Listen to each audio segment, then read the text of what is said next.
Hi, everybody. The purpose of this lecture here is to basically give you kind of an overview on the second part of your intro, which basically talks about how, in the first part with stuff we talked about the hierarchy and the hierarchies in Europe and then in the Americas. And here we're going to talk about the hierarchies kind of crumbling and the result of that and what came to replace them. And that's how we'll get to the whole like class system that really is that rigidly gets there in the 19th and 20th century that furthers itself in Europe and the race-based system in the United States. And so it's not that the class and race-based things are going to change. It's that the way that they're kind of implemented in the hierarchies and stuff like that are slightly going to change, and who has the power and stuff like that.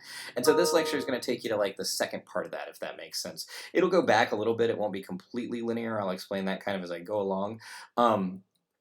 And after these, our lectures for the most part will be like straight up linear. But like this is kind of intro, so it's kind of like setting the scene and giving you both things. And to be honest, this story starts in Paris, which is why I have that picture. Now, given that like we're not in class, and this is for people that didn't make it to the essential learning part of class, I'm not going to talk about like the sights and sounds of Paris like I normally would, because that doesn't really fall into essential learning.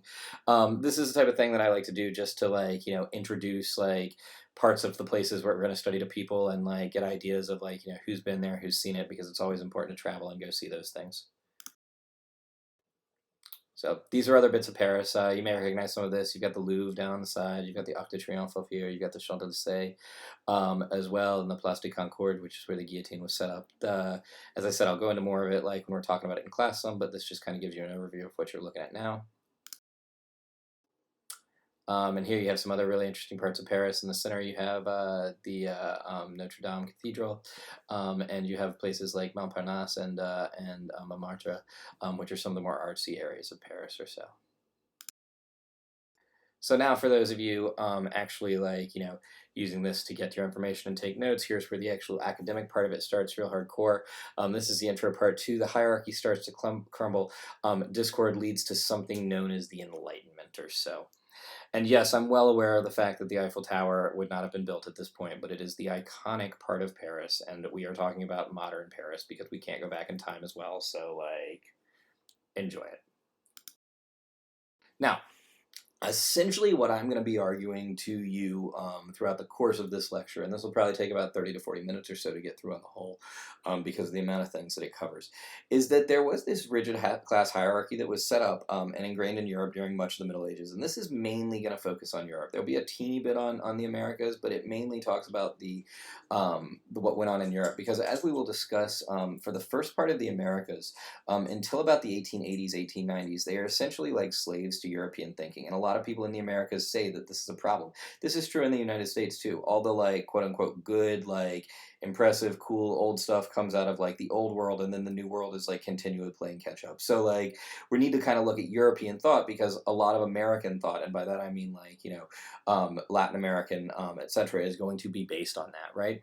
And essentially what this is I'm going to be arguing is that like that the hierarchy was ingrained led to natural discord throughout society. Like, people don't like being oppressed in the same way they don't like being conquered, in the same way they don't like the perception of corruption up top, and stuff along those lines. Those there were those who had, who constantly took from those who had not, and even when that wasn't true, that was kind of the overarching perception, right? And the end result was a series of massive political and religious wars. Europe goes through cycles like this in history where it will just kind of tear itself apart, only to remake itself and stuff like that. The most recent one being World War II, where it kind of tore itself apart to try to remake itself in some way. But the end result was a series of political and religious wars in the 15th and 16th century that would tear Europe apart and leave the people at the top believing that they really had to rule with absolute power, okay? The people at the bottom that felt like the hierarchy was a problem were not overly successful. A large swath of them died, about 25% and stuff like the 30 Years' War. And this led to temporary stability. Like the people at the top, everyone took an absolute power. But in the same way that, I mentioned how the hierarchy had led to discord, like that temporary stability, like didn't actually solve anything. It just kind of papered over the problems that like European society and like the hierarchy and the class was having and stuff like that. And so that was just the making of revolution and the beginning of civil discord and new ways of thinking. Um, being promoted amongst the formerly oppressed peasants, the now wealthy and empowered bourgeoisie. And what I'm going to be arguing that we're really going to see here is that during that time of absolutism, it's not going to be the lowest and the poorest classes, but it's going to be the upper middle class, the people that had the money, the people that began to be able to have the leisure time, who also began the thinking of, hey, maybe this isn't like, absolute power and stuff isn't the best way to go. And those are going to be some of your early philosophers and stuff like that. And it definitely is not the upper classes. It definitely is the middle class and the peasant class. But I do just want to be clear from the very beginning that like we are not in European or Latin American history in the late 1700s, which is where this lecture will get us all the way to, is the late 1700s. We are not at a place where the like poor, impoverished, like, bottom rung of people are actually getting like social and like economic justice, if that makes sense. Okay, so just to get you, back kind of thinking and dovetailing in to show you where we are from our last like discussion and lecture and stuff like that. This is hierarchy. I'm not going to go back over it. I did that in the last thing, but you remember we had this situation in Europe, right? And we're going to go back to like the beginning of the religious wars. In the last time with the Americas, we got to some of the beginnings of like Spanish colonialism in like the 16th and 17th and 18th centuries or so in there. But we're going to go back to like the 1500s or so now. And kind of talk about like how the hierarchy started to fall apart. Okay, and to do that, I'm going to note that we had like this stuff in the Middle Ages, and then we had things called the Renaissance, which was kind of like we talked about that, the rebirth of Roman ideas, and then we had the Reformation, which was like the redoing or remodeling, or think of it as Reformation, reforming of the Catholic Church and stuff like that. But that didn't really sort everything out, and there are really two wars in the actual 1600s now. I said 1500s earlier, but to be honest, it was the 1600s now that I talk through and think it through. In the 1600s, that really kind of remade and changed Europe, and that's what I'm going to talk about. Okay? First of these two wars is known as the 30 Years' War, and it starts up on this second window right here, okay? And this is one of my favorite stories in all of history, and takes place in Prague, okay? And the story is, this is the Holy Roman Empire, which is a loose series of states that runs Central Europe at this time. And they've got some Protestants, some people who are not Catholic in Prague, and the king is Catholic, and they have a dispute, okay? And this is what happens over and over and over again, is these religious disputes now that the Reformation has occurred between Catholics who like the church the way it was and Protestants who didn't. Well, you know what? These religious disputes are going to single-handedly bring him down that side of the religious hierarchy, so that's why we need to talk about them for a couple seconds. Anyway, in Prague, a group of Protestants, about 20 of them, decide that they are not happy with what the king's done, and they march up to Prague Castle, which is on a hill for anybody who's ever been there before, and they start getting into argument with the king's officials right here. And about halfway through the argument, you can see the inner room where I'm standing right here and presenting to this window right here, which is seen on the outside right there. About halfway through the argument, they get very frustrated, and one of the men grabs the other one, and there's this old Czech tradition when you get frustrated with your leaders of defenestrating them. And if you don't know that term, that means to throw somebody out a window.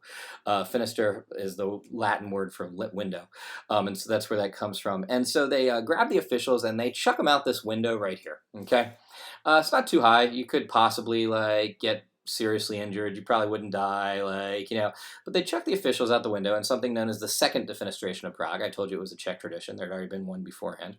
And the Catholic officials fall down the window and they land right here into a big pile of crap. Not joking. And the Protestants say, see, look, God's on our side. Like, we chucked you out a window. It shows you we're in charge. And the Catholics say, but God saved us because we didn't die. And the Protestants say, but yeah, God's making a point. You landed in a big pile of crap.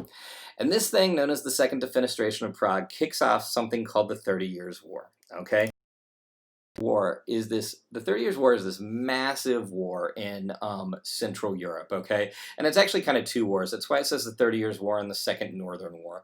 Now, please do not go memorize these sides or anything like that. I have this graphic up here to show you how many countries are involved and how big of a mess this thing was, okay?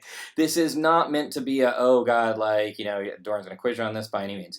But this should show a couple things. So the countries in blue are predominantly Protestant countries. The countries in red are predominantly predominantly Catholic countries. You see that during the course of the 30 Years' War, like it started as Protestant Catholic, but then like, and by the way, the countries are in the order in which they entered, but then eventually it became more politically expedient for Catholics to fight Catholics, because France realized, hey, there was too much on one side, and then Protestants fought some, and they switched some sides, and then some people in the north got in, and then Russia, which isn't either Catholic or Protestant, got in, and everybody's just, going to town on each other. As we'll talk about when we talk about the impact of this in a second, it's absolutely massive because it upends the large parts of the Central European hierarchy. Because like the number of people die, nobody really comes to like a clear like winning. So it's not possible to say like hey, the Protestants are good or the Catholics are good or anything like that. And it's just a complete cluster in the middle of Central Europe, right? So this is the first one, is the 30 Years' War. This is one of, as I said, two wars right around the mid 1600s that are going to completely remake Europe. Okay? And we'll talk about the impact of both of them in a second. Now, the second war that's going to really, really, really remake Europe is known as the English Civil War, okay? Because the 30 Years' War is occurring on the continental part of Europe, and this is going to occur on England. And because of, like, the fact that during the 19th century, England will essentially conquer about 25% of the world, it's really not possible to overstate the impact that like just a war in England could have on like world civilization like later on and stuff like that, if that makes sense. And usually we'd spend like, back in the day, like a week and a half on this, like look at some battles, some cool things that went down. We got to do it in a slide here. Essentially what you need to know about the English Civil War is this is a major battle over the role of Parliament and the king and taxation rights. And it really results in this idea that England is never going to fully have an absolute monarch. There's always going to have to be like a parliament or like some type of check on the like king's power in some way. This is a uniquely like Anglo-American idea that's going to be like pushed forward. And actually at the end of the English Civil War, they're going to pin something in 1689 known as the English Bill of Rights. And this literally is going to be the basis for like the US Bill of Rights, as well as the basis that'll matter for this class more, which is the Declaration of the Rights of Man and the French Revolution, right? Anyway, long story short, Parliament and the king get into a very big battle over taxation rights, to the point that eventually the king tries to arrest Parliament, Parliament gets away, Parliament raises an army, all sorts of things like this. Parliament wins, and in 1649, England commits a regicide. King Charles I is taken out, and after being tried for treason, he is beheaded. And from 1649 to 1660, England has no king. And then eventually something called the Restoration occurs, where Charles II comes back and England is given a king, but it's a power sharing principle. And the big result from this, as we'll talk about, is that in England, like, you're not going to have the absolutism that you're going to have in other parts of the continent. And that's one reason that like the United States and Canada in their colonization are going to grow up very differently than Mexico or the Caribbean or like places in Spanish and like Portuguese, Latin America and stuff like that, is because the idea of like absolute power and control just is kind of non-existent there. The other thing that comes out of the English Civil War that some of you may be aware of and some of you may not be aware of is the debate between Thomas Hobbes and John Locke. Okay, and both of these people lived and looked around during this time. And Thomas Hobbes, after looking around, decided that, people were basically bad, that they were pretty much all the same. Some people were good at some things and bad at others and blah, blah, blah, but they were pretty much all the same. And that people basically bad, and so as a result, they needed like an absolute ruler to lead them, right? Whereas John Locke saw the same thing, decided that people had been corrupted by like bad things in society, were basically good. They basically had natural rights and like, rights that they were born with, that they were given to, and that government should really only exist to like, control and maybe take those away at the right times. But like, this idea of like, natural rights and democracy are what Locke puts forward. And so it's out of the English Civil War that like some of the big debates between like, between power, absolute power, hard and soft power, who has it, stuff like that really start to emerge.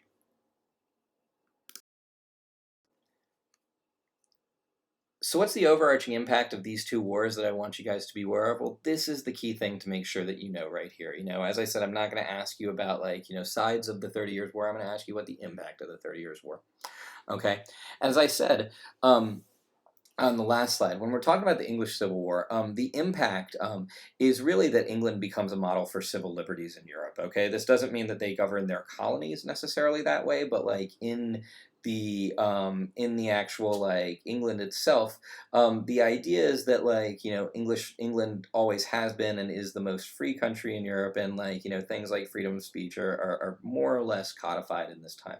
As a matter of fact, you may have heard this like fairy tale that like when the U.S. Revolution occurred, like we were throwing off the yoke of the oppressive English. That's not true in the slightest.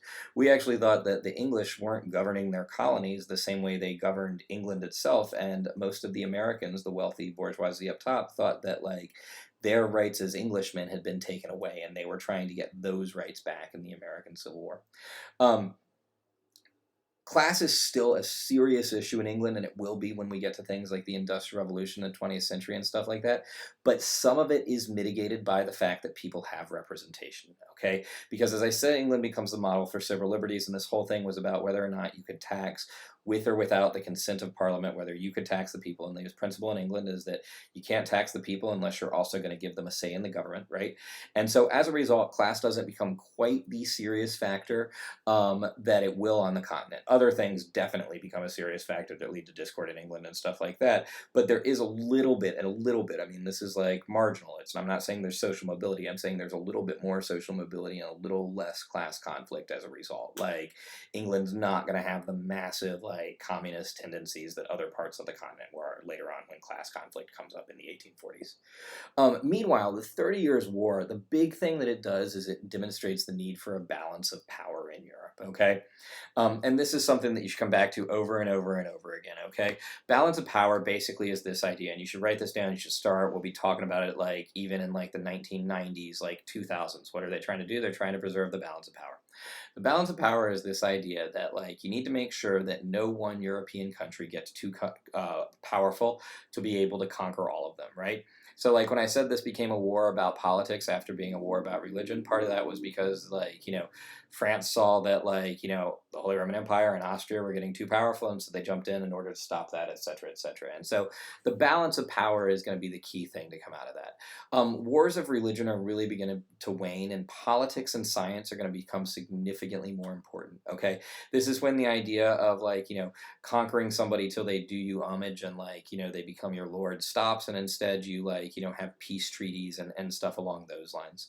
But most importantly, about 25% of the peasant population of Central Europe is going to be dead. And this is going to lead to like, people being upset about the hierarchy, people wanting to remake the hierarchy, people ripping down the hierarchy, and also places that did have, positions that were already taken in power, people being able to rise up. So for example, what I mean by that is like, let's say that there's like an upper middle class peasant and like his entire like trading empire is wiped out during the 30 Years' War, then like, and it had been handed down for like 300 years, then like, an enterprising like 2 or 3 new peasants might come step up to make that happen, and they might become like the new middle class or something like that. So it leads to that as well.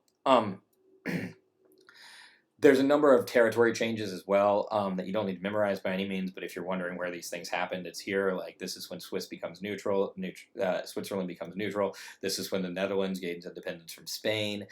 This is when the thing in Central Europe, the Holy Roman Empire, dissolves and becomes Prussia, and then eventually Germany, as well as Austria and Czech Republic and stuff like that. So it really changes territory in Central Europe a lot as well, which is also going to change the hierarchy. You don't need to memorize those changes, but you should be aware of some of those territory changes.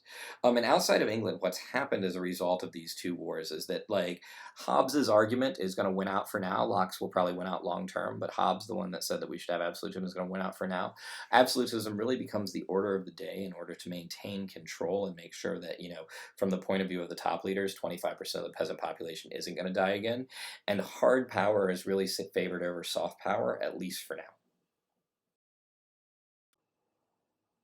So without going hardcore into the details of absolutism, aside from the fact that one monarch, supposedly chosen by God, had absolute, complete, and total power over the country, and that means, of declarations of war, of taxes, of economics, etc., etc. If you happen to get a really good monarch, that can be useful, but it's a really big roll of dice, and you never know what's going to happen when one dies and stuff like that. The other thing that you saw in absolutism was people at the top gain incredible, incredible amounts of wealth and power. And one way that you see that was in the 1600s in Europe, it became fashionable to build these massive palaces. Okay, and on the left, you can see the palace of probably the most famous absolute monarch, King Louis XIV of France, and that's the Palace of Versailles. Versailles. Some of you might have heard of it before.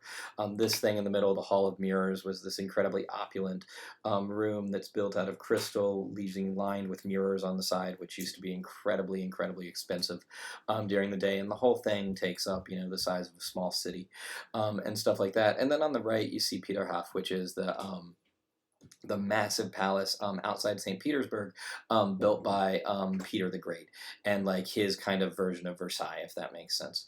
The Habsburg did this in Schönbrunn. You had Hampton Court in England. It only became like literally kind of an international pissing contest. Who can have the biggest palace? Who can have the absolute power? And also symbols of complete and total control. A lot of times these were a little bit away from the city, like the fact that like Louis moved the capital from Paris to Versailles, even though it's only 14 miles away from Paris, really pissed off and was a big deal to the Parisians, but showed Louis' like dominance and power and stuff like that. And so this is just like in pictures an example of some of the opulence and absolute power in Europe at that time. Now, before I talk about like what happens as absolute power falls with the scientific revolution and Enlightenment, I do want to talk a teeny bit about the beginnings of rebellion and absolutism in Latin America. And to discuss that, we need to actually talk about Tupac for a second here. Though probably not the Tupac you thought I was about to bring up, because we're about to talk about Tupac Amaru II here.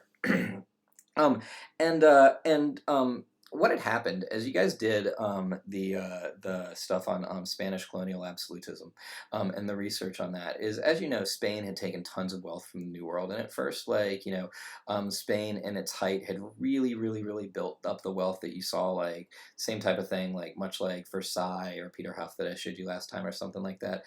Spain had built up tons of wealth too, and they'd done it by really exploiting like the natives. And what that leads to is a series of minor revolts throughout Latin America starting in the 18th century. Now, what this is eventually going to lead to, and this is a big deal, is much bigger revolts, okay? And if you remember, we talked about, Spain's hierarchy and groupings of people, and you had peninsulars, and you had Creoles, and you had mestizos, and then you had natives, and then like black slaves and stuff like that. And these first revolts are mainly going to be amongst like, the natives, maybe the slaves, and then some mestizos and stuff like that. By the time we hit like Simon Bolivar and the early 19th century, that's when the Creoles are going to be involved in this as well, and that's what it's really going to take to throw off the yoke of like Spanish absolutism and colonialism here. Sometimes they end up being put down, sometimes not. The most famous of these, to give you an example, was the rebellion of Tupac Amaru II in modern-day Peru. He was a member of, maybe a descendant of the last Incan king, and he rallied the peasants, natives, some lower-class Creoles who didn't own a bunch of land, and they fought a guerrilla war that lasted for a few years. I want to say it was like 3 or 4 years or so. I don't remember the exact timing, though.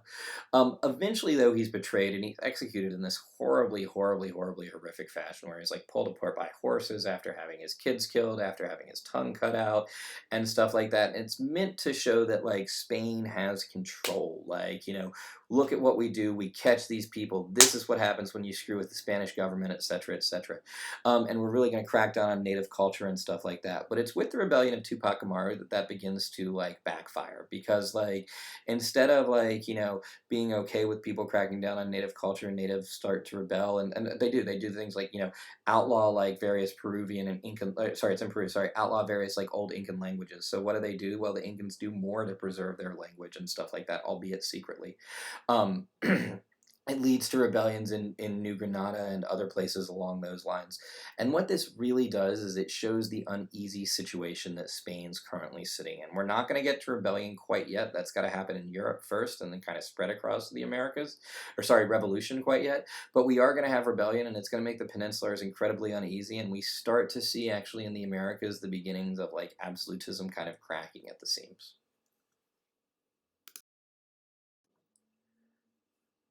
In Europe, as we see absolutism crack at the seams, we're going to see it crack in a kind of different way. It's eventually going to crack through like rebellion and stuff like that, the most famous being the French Revolution that we're going to study pretty hardcore. But first we're going to see the ideas of like absolute power and the remnants of religion and stuff like that fall apart to ideas of reason and thinking and stuff like that. And the beginning of this is actually known as the Scientific Revolution. This is a burst, I mentioned this the other day, it's a burst of learning based in and around uh, thoughts of like logic, reason, science, observation, etc., etc. It challenges ancient medieval and Greek views of the world. It creates norms in the field, like the scientific method, stuff along those lines. All of this come out of the scientific revolution. The field of physics becomes a big deal out of this. This is when Copernicus and then Galileo challenge heliocentric theory, or sorry, challenge geocentric theory, the idea that the Earth is the center of the universe, and instead put forward like heliocentric theory, the idea that, sorry, I said the universe, I meant the solar system, both of those. They challenged geocentric theory, the idea that the Earth is the center of the solar system, and put forward heliocentric theory, the idea that the sun is the center of the solar system. They do this based on observation rather than just listening to the church and going down with what the Greeks and the churches decided and stuff like this. And all this leads to like new science using facts, data, etc., etc. This should be really, really, really basic stuff to you. This is like mind-blowing stuff at the time to them. And this is what's going to start people. It's going to start in the sciences and then move to the humanities. And people say, okay, if we can look at facts and data and stuff like that to make conclusions about the world, let's look at this about humanity itself. Okay, and this is what actually I mentioned Locke earlier in the I mentioned Locke in the English Civil War, that Locke's going to say like, okay, well, when I look around, I see people have natural rights, and then I see civilization has enslaved them. So I'm going to use that to philosophically logic out. But it takes the scientific revolution first for those type of like things to come forward. And so during this time, like massive advancements are made in medicine, war, transportation, information, etc., etc. We should also note, though, as I mentioned before, this is also when like scientific academia begins to try to like put things into categories, and you start to get the beginnings of the scientific basis for racism and stuff along those lines. This is also when you get the scientific basis for sexism, where they like try to sit there and say like which is not true, that women have smaller skulls than men and therefore are not as smart, so therefore they scientifically should. All that comes out of the scientific revolution too. So as I said, both good and bad on this, but it's definitely a new way of thinking and looking at the world. And science becomes institutionalized in education society. Academies are formed, patronage becomes popular, universities become popular. All these things start to become like a kind of normal way of life in Europe. Okay, so with this new scientific way of thinking kind of drifting over into the humanities and politics and stuff like that, I need to explain to you, because I need to be able to use these terms with you, something called the political system spectrum, right? And what you're looking at right here is a huge spectrum on which like people can be governed. Now, this is not necessarily the one you know today. This is really a spectrum from monarchy to democracy, right?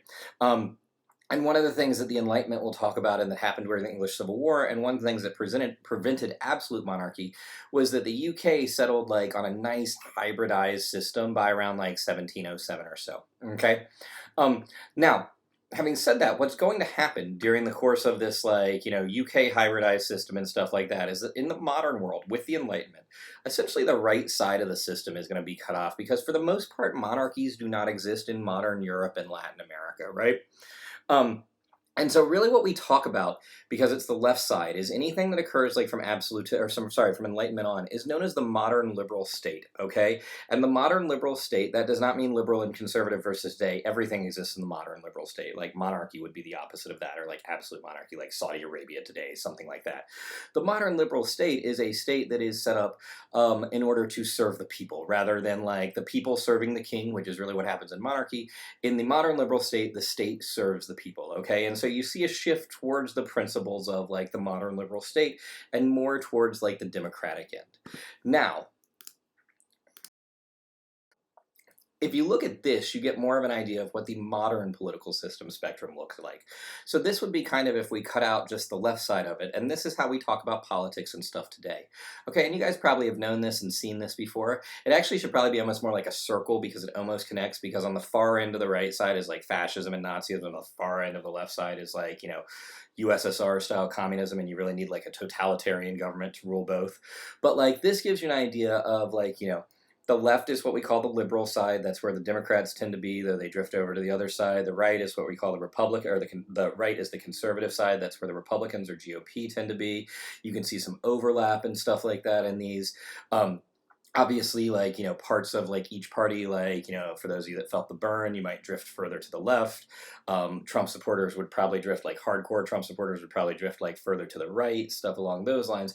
But this is what we talk about as kind of the modern political system spectrum, and this is the political system spectrum that is used in the modern liberal state throughout Europe, Latin America, the United States, Canada, Australia, New Zealand, etc., stuff along those lines. Okay, this is from a U.S. point of view because that's what you guys know. But I just want you to be aware of these terms if we talk about something being left or liberal, right or conservative, or centrist or so you have an idea of where socialism, Nazism, fascism, stuff like that, all those things are on the modern political system spectrum. Okay, and this really is going to come into play with the Enlightenment, and the beginning of the Enlightenment is when like the modern liberal state will happen, and this is when politics is almost kind of redefined this way, if this makes sense. And this is really going to be done by the upper middle class, by the bourgeoisie, by the people who like have the ability and the means to sit around, think about this, do this, etc., etc. It's not going to be a political system that really involves the lower classes, but it does involve significantly more people than just an absolute monarchy or just a like group of a ruling like noble class up top.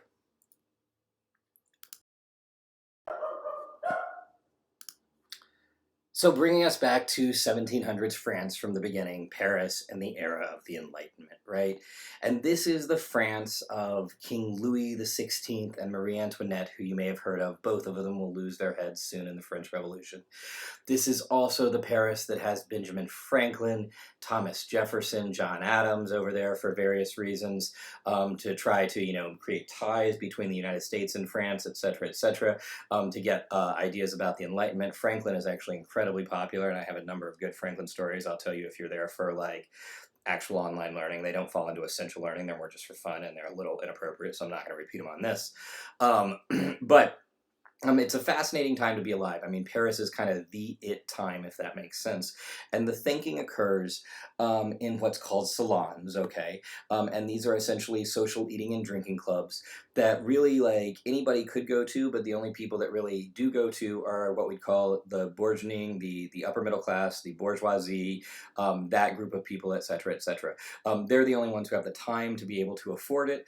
And other than the nobility, and the nobility thinks that, like, this is below them and they're more conservative and want to keep kind of the absolutist ideas.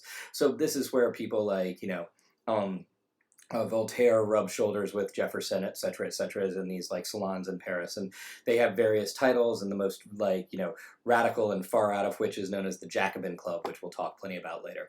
And it's in this time that they start to apply a lot of these like new ideas of science and reason to like humanity and human thought, right? And this is what's known as the era of the Enlightenment, because generally like people start to kind of like enlighten or wake up, if that makes sense. Common words that like you'll hear often in these things include things like progress, reason, state of nature, equality, natural law, government, sovereignty, covenant, social contract, and civil society, right?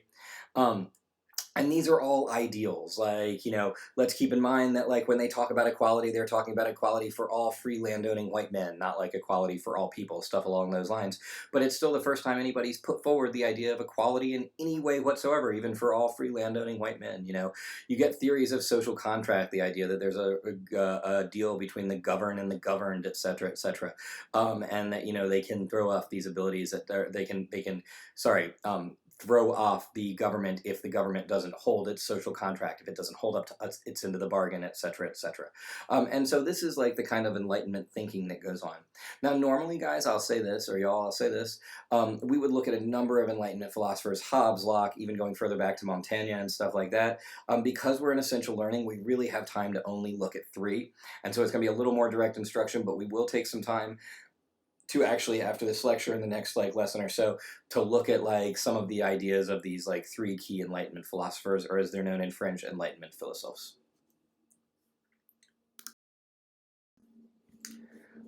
Large parts of this are stuff that I just kind of was talking about when I was talking about 1700s Paris right here, but here is a chance to write down. So, if you're listening to this asynchronously and you didn't hear everything I said, you might just pause it and write some of this down.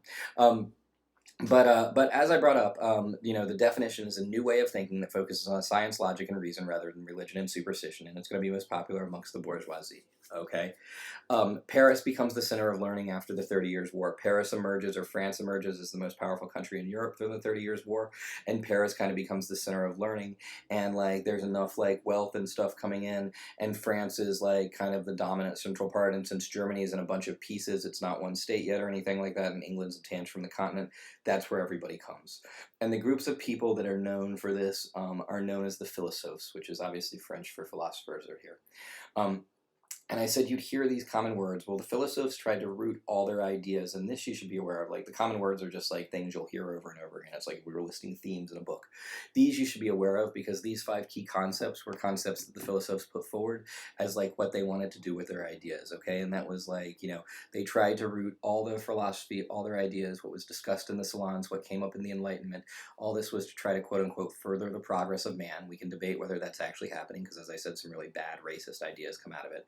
There is this idea that history is just the like continual progress, step forward and like progression of man, and I think that's kind of an oversimplification of history. There's some steps forward and some steps back at any given time. Okay, but what they really wanted to root their 5 ideas of the Enlightenment were reason, the idea that truth could be discovered through logic or reason. Nature, what was natural was also considered good. Okay, now depending on what's natural is up for debate, but what's natural was considered good. Happiness, they wanted people to be focused on happy here and now. This is directly a reaction to the um, issues this is directly a reaction to the issues of the Reformation, in which like people were focused on like the church and God and stuff along those lines, and the religious wars. That's the word I was going for. And they wanted to not worry about like later on. They wanted you to be happy here and now. Progress. They knew that mankind could like always improve and continue down like this thing, and that was the idea that they looked at, and so they rooted their ideas in progress. And finally, liberty. One of the key ideas of the French philosophes was they wanted the same liberties that the English had won through the English Bill of Rights and things along those lines, and the same ones. And yes, this was not lost on them, especially as people like Jefferson and John Adams and Franklin came over there asking for money, and then as ambassadors and stuff like that, they wanted the same rights that like the Americans or the United States was also able to win. They saw their ideas in progress on the other side of the Atlantic, and they wanted to make it happen in France. So, who are these philosophes? Well, the 3 key ones we're going to look at are Baron de Montesquieu, Jean-Jacques Rousseau, and Voltaire. Okay, and I am not going to read or go over every single part of this because you guys are going to look at them in their actual texts and short excerpts from them. But essentially know that de Montesquieu is by far the easiest to grasp. He's the one that comes up with ideas of checks and balances, of branches of government. Essentially, the United States Constitution is the basis for Baron de Montesquieu, okay? And basically what I do is leave a place in your notes for Montesquieu and keep those ideas in mind, but then also look for some of them where you see them as we read Montesquieu once we're done with this lecture, either today or the next day or whatever, whenever we have time in class for that too. The second one I bring up is Jean-Jacques Rousseau. Rousseau came up with the idea of social contract, the idea that people and government work together to create a democracy. His ideas were very similar to John Locke. He wanted to get rid of all noble titles.